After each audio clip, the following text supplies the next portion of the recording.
High বন্ধুরা, আমি চলে এসেছি আমার একটা সুন্দর মিনি কিচেন।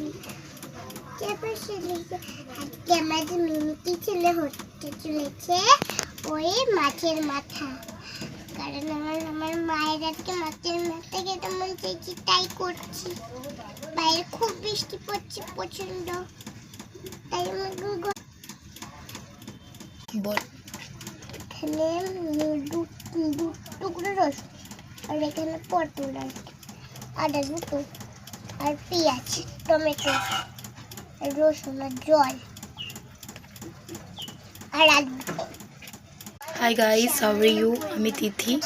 এই যে আমি এখন আপনাদের একটা ভিডিও করে দেখাচ্ছি। এটা আমার নতুন একটা পেজ, তিথি সাহা। তো আপনারা আমাকে লাইক করুন, সাবস্ক্রাইব করুন, ফলো করুন। এই যে আমার মেয়ে দেখলেন মিনি কিচেন ভিডিও করছে, ও খুব ভিডিও করতে ভীষণ ভালোবাসে। সুতরাং আজকে আমি এখন আমার রোজকার ডেলি রুটিন দেখাবো আমার কি কি কাজ থাকে। এই যে আমার আজকে রান্নার প্রিপারেশন, এখানে চিকেন আছে, পেঁয়াজ, টমেটো, আলু কাটা আছে, ঢেঁড়স আছে। তো আজকে আমি রান্না করব, আপনারা আমার সঙ্গে থাকুন এবং দেখুন আজকে আমি কি রান্না করছি। বাই বাই বন্ধুরা, আমি চলে এসেছি আমার রান্নাঘরে। দেখুন আজকে আমি কি কি রান্না করছি। দুই পাশে দুটো আমি কড়াই বসিয়ে দিয়েছি, তেলও দিয়ে দিয়েছি, আর তেল গরম হচ্ছে। দেখুন এবার কি করি। এই জন্য আলুটা দিয়ে দিলাম, এখানে হলুদ গুঁড়ো দিচ্ছি, একটু নুন দিয়ে দিচ্ছি। এই যে আলুটা এবার একটু ভেজে নিচ্ছি, এটা আমাদের মাংসর জন্য আলুটা ভেজে নিচ্ছি। আর অন্যদিকে আর একটা কড়াই বসানো, এই তেলটাও গরম হয়ে গেছে। কালো জিরে আমি দিয়ে দিচ্ছি, তারপরে এরপর একটু পেঁয়াজ দিয়ে দেবো,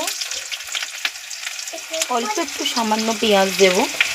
এটা একটু ভেজে নেবো, হালকা ব্রাউন করে একটু পেঁয়াজটা ভাজবো। এরপর চলে যাবে এর মধ্যে আমি দিয়ে দিচ্ছি এই যে আলুটা দিয়ে দিচ্ছি। আলুটা ঢেলে নিলাম, আলুটা একটুখানি ভাজা ভাজা হয়ে যাবে। পেঁয়াজটা আমার অলরেডি একটু ব্রাউন হয়ে গেছে, তারপরে আমি আলু দিলাম।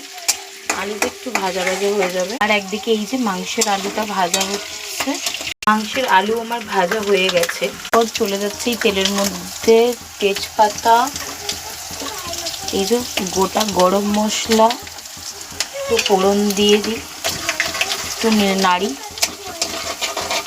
একটু নেড়ে ছেড়ে এই পেঁয়াজটা আমি দিয়ে দিচ্ছি।